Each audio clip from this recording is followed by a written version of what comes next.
Bienvenido seas a otra lección más de tu curso, Los 10 esenciales de urgencias con Catlego. En esta ocasión veremos el tema de evaluación y manejo inicial del paciente con trauma grave. Es necesario destacar que las lesiones secundarias a eventos traumáticos son una de las principales causas de defunción a nivel global. La OMS y la CDC reportan que 5.8 millones de personas de todas las edades y grupos económicos fallecen secundario a eventos de violencia y accidentes, afectando principalmente de 1 a 44 años. Estas lesiones a nivel global abarcan el 18% de todas las enfermedades. De los eventos traumáticos, los más frecuentes son los accidentes automovilísticos, seguidos de eventos varios entre los que se incluyen la asfixia, picaduras o mordeduras por animales, hipotermia o desastres naturales, seguido de suicidios. En los pacientes de trauma se debe de tener en cuenta que son pacientes que requieren múltiples evaluaciones para descartar lesiones en desarrollo o aquellas que hayan pasado desapercibidas. La valoración inicial tiene que seguir la secuencia de A, B, C, D, E, la cual corresponde a la valoración de la vía aérea, la ventilación, la circulación, el déficit o incapacidad y, por último, en la exposición y control ambiental del paciente. Esta valoración nos permite detectar aquellas situaciones que ponen en peligro inmediato la vida, para lo cual se requiere una intervención rápida. La primera prioridad en la valoración es la vía aérea, valorando su permeabilidad.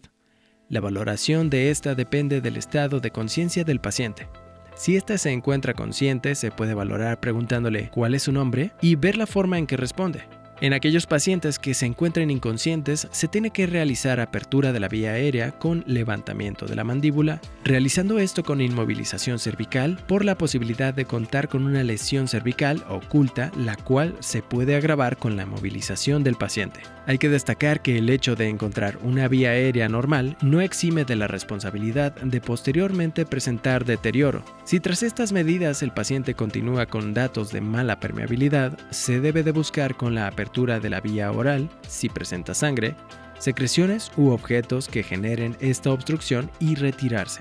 En el caso de que no respondan, se debe de realizar el abordaje de la vía aérea con la intubación. Las indicaciones para la intubación de emergencia son la obstrucción, hipoventilación, hipoxemia menor a 90%, deterioro cognitivo de Glasgow menor a 8, choque hemorrágico severo, choque cardiogénico, quemaduras mayores o lesión por inhalación, y se puede llegar a necesitar, en el caso de trauma de cuello y cara, dificultad respiratoria o lesión de columna cervical. En el momento que se decide realizar la intervención, la vía aérea predilecta es la orotraqueal, y si esta presenta fallo o si se considerara como déficit, se debe de valorar la posibilidad de una vía aérea quirúrgica recomendándole la cricotirotomía.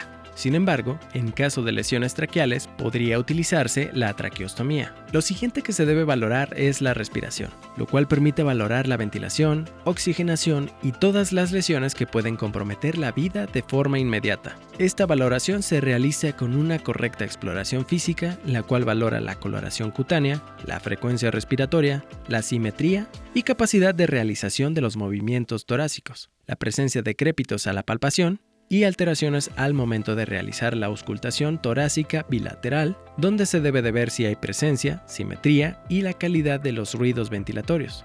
Si encontramos taquipnea, uso de músculos accesorios, movimientos torácicos asimétricos o alteraciones en el murmullo vesicular, nos indica que se requiere intervención inmediata. Las lesiones que se deben de buscar de forma intencionada es la presencia de neumotórax a tensión u abierto, hemotórax masivo, tórax inestable o lesiones bronquiales o traqueales. En el neumotórax a tensión hay presencia de aire en cavidad pleural, el cual desplaza el mediastino generando obstrucción del retorno venoso y así el colapso circulatorio, por lo que se puede encontrar con plétora yugular o desviación traqueal. En ellos, lo indicado es la colocación de un tubo endopleural. Sin embargo, en caso de no poderse llevar a cabo, se puede realizar una descompresión rápida puncionando el segundo espacio intercostal, línea media clavicular. El neumotórax abierto, el cual es una lesión en la pared torácica que comunica a la cavidad pleural, en esta se genera en la inspiración presión negativa con entrada del aire y no se encuentra salida de este, por lo que hay colapso pulmonar, por lo que en ello se recomienda la colocación de un tubo endopleural y en caso de no contar con él, se puede colocar un parche ocluido en 3 de sus lados, generando así un efecto de válvula unidireccional. El hemotórax es la acumulación de sangre en el espacio pleural y se recomienda la colocación de un tubo endopleural. Si hay datos de inestabilidad hemodinámica, si a pesar de eso continúa, o se evidencia la presencia de hemotórax masivo, que consiste en el gasto a su colocación mayor a 1500 centímetros cúbicos o en un gasto de 150 a 200 mililitros por hora, se requiere su intervención quirúrgica.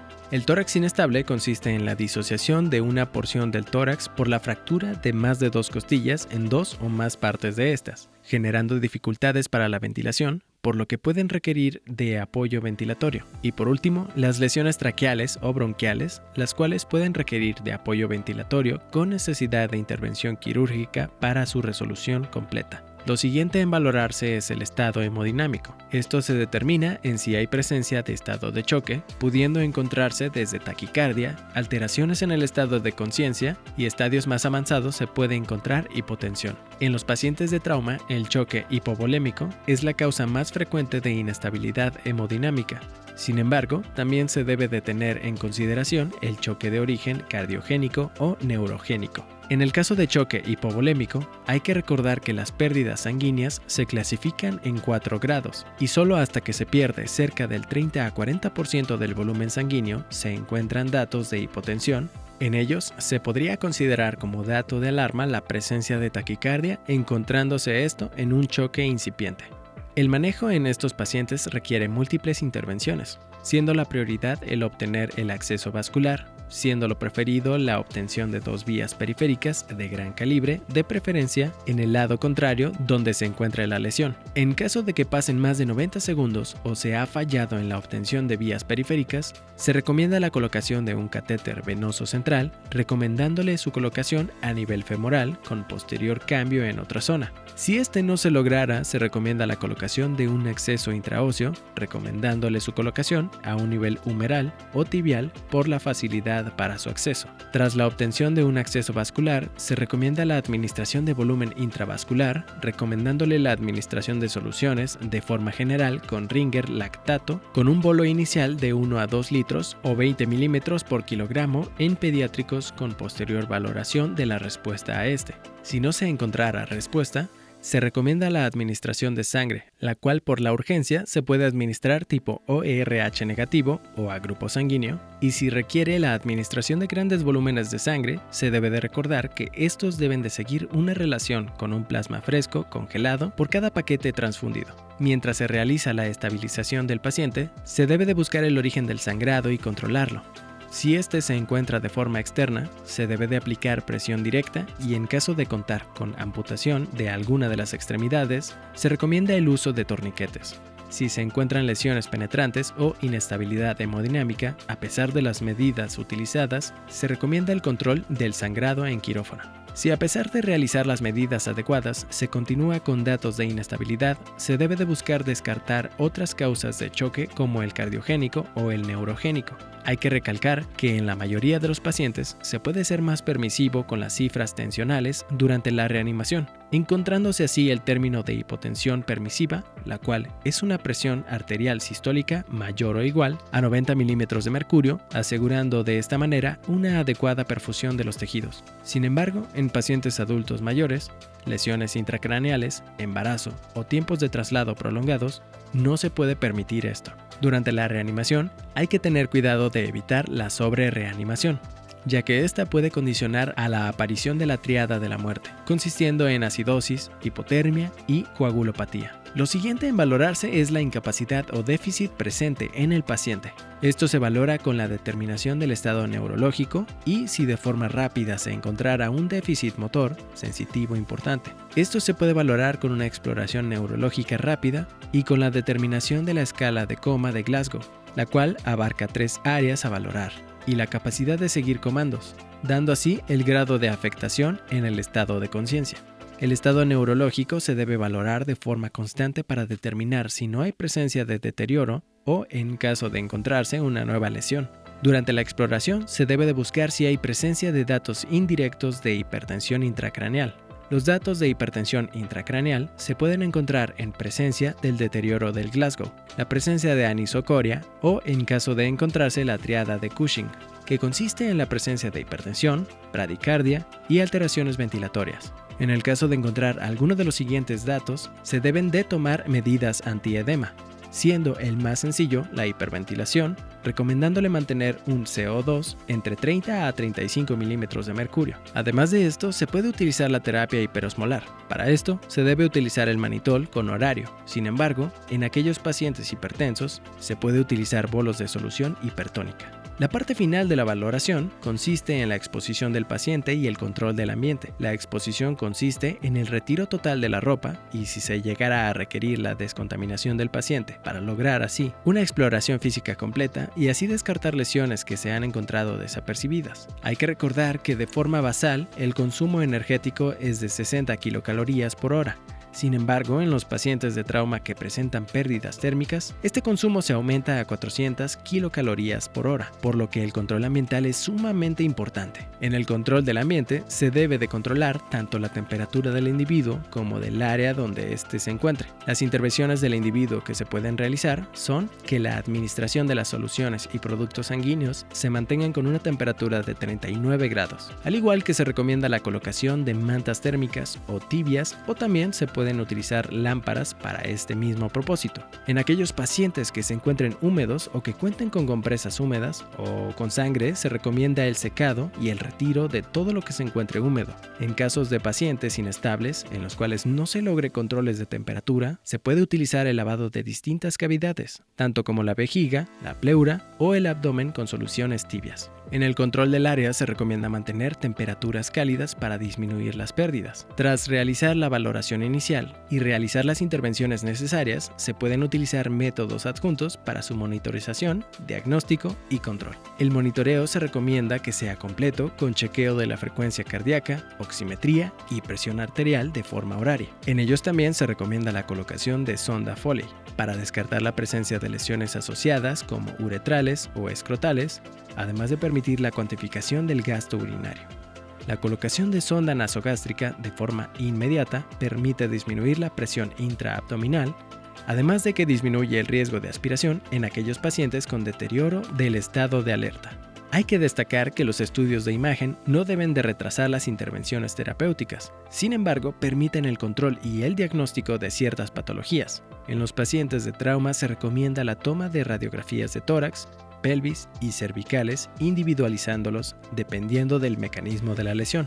El ultrasonido es un método reproducible y se puede realizar sin necesidad de movilización del paciente inestable y permite la identificación de sangre o líquido oculto.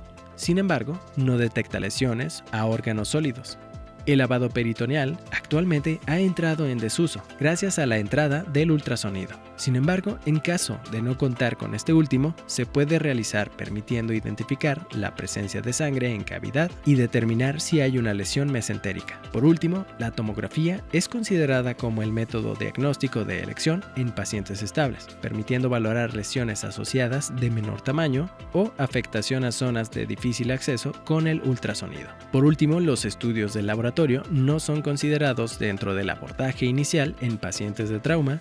Sin embargo, permiten la identificación de situaciones asociadas. Se recomienda la toma de biometría hemática junto con el hemotipo en caso de requerir manejo transfusional. Se puede tomar gasometrías tanto venosas como arteriales para el monitoreo hemodinámico y ventilatorio. En aquellos pacientes con alteraciones del estado de alerta puede ser de ayuda la toma de exámenes toxicológicos, la glucemia capilar y la medición de la urea y creatinina. Tras finalizar la valoración inicial junto con sus intervenciones, se debe de realizar la valoración secundaria. Esta valoración permite detectar aquellas lesiones importantes que no se detectan en la primera valoración o las cuales pueden encontrarse con progresión. Durante esta valoración se puede hacer un interrogatorio más extenso recomendándole utilizar la mnemotecnia sample, que abarca los signos y síntomas con los que inició la patología, alergias asociadas, medicamentos de uso crónico y de reciente consumo, antecedentes de importancia,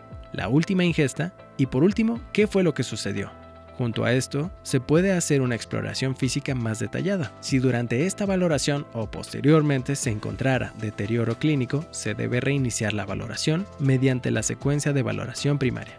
Hemos finalizado una lección más de los 10 esenciales de urgencia con Catlego, abarcando de forma general las principales lesiones asociadas al trauma grave y las valoraciones e intervenciones que se deben hacer de forma temprana, permitiendo así una mejor atención del paciente con trauma grave. Nos vemos en la próxima clase.